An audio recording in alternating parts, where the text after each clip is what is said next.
नमस्कार, बागलकोटेस किचनमध्ये आपलं स्वागत आहे। आज आपण पाहणार आहोत ज्वारीची उसळ किंवा उपमा।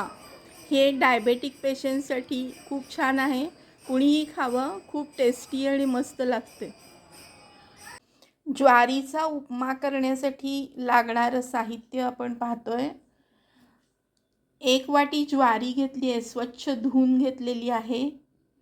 नंतर ती पाण्यामध्ये 7 ते 8 तास भिजवली आहे किंवा रात्री भिजत घालून सकाळी वापरायची। नंतर ही निथळून घेऊन कुकरमध्ये 3-4 शिट्ट्या करायच्या। त्याच्यानंतर पुढचं म्हणजे थोडेसे मूठभर शेंगदाणे घेतले, टोमॅटो घेतलाय, कांदा घेतलाय, थोडंसं गाजर घेतले आणखीन पौष्टिकता वाढवण्यासाठी। तुम्ही याच्यात फरसबी किंवा मटारही घालू शकता किंवा तुम्हाला आवडणाऱ्या भाज्याही यात ॲड करू शकता किंवा घालू शकता। थोडंसं खोबरं घेतलंय, ओलं वाळलं तुम्ही कुठलंही घेऊ शकता। आलं लसूण पेस्ट घेतली आहे, त्याच्यानंतर कढीपत्ता घेतलाय, कोथिंबीर घ्या, ऐच्छिक आहे आपल्याला आवडण्यानुसार।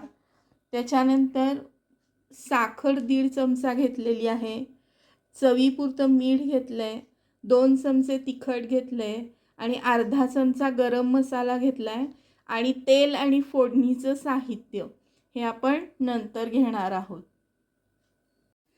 ही भिजवलेली ज्वारी आहे ती मोठ्या पातेल्यामध्ये मी काढली आहे आणि त्याच्यावर बघा एवढं साधारणतः पाणी ठेवलंय आणि आता मी ही कुकरमध्ये ठेवते आणि ह्याच्या 3 ते 4 मिनिमम आणि 5-6 तुम्ही शिट्ट्या करून घेतल्या तरी चालतील। 8 करा साधारण। ही ज्वारी कुकरमध्ये मस्त झाली आहे, अगदी मऊसूत झाली आहे। मी त्यातला एक कण घेतलेला आहे तर तो बघितला आपण, तर हे बघा किती हा मस्त मऊ झाला आहे। त्याच्यामुळे आता ह्याची उसळ करून घेऊया। तसे दाणे एकदम असे मस्त मोत्यासारखे दिसत आहेत। हे बघा ही एक कढई आपण आता ठेवली आहे, याच्यात तेल घातलेलं आहे। आता थोडीशी मोहरी घातली मी याच्यामध्ये, त्याच्यानंतर थोडीशी हळद घालूया।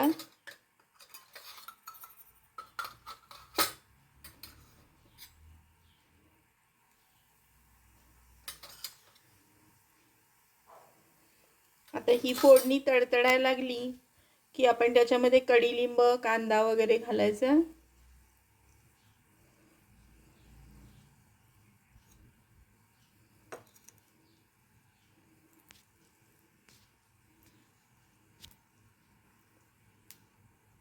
जर तुम्ही कांदा नाही घातला, गडबडीत असाल तर नुसता हिंग घाला। ही फोडणी आता तडतडायला लागली आहे, याच्यामध्ये आता आपण शेंगदाणे घालून तळून घेऊया, म्हणजे ते असे मस्त लागतात। मऊ ज्वारी आणि त्याच्यामध्ये हे असे मस्त कुरकुरीत शेंगदाणे। आता हे जरा होईपर्यंत करून घ्यायचं। थोडे हे लालसर झाले की मग कांदा वगैरे घालायचा, नाहीतर कांदा करपतो।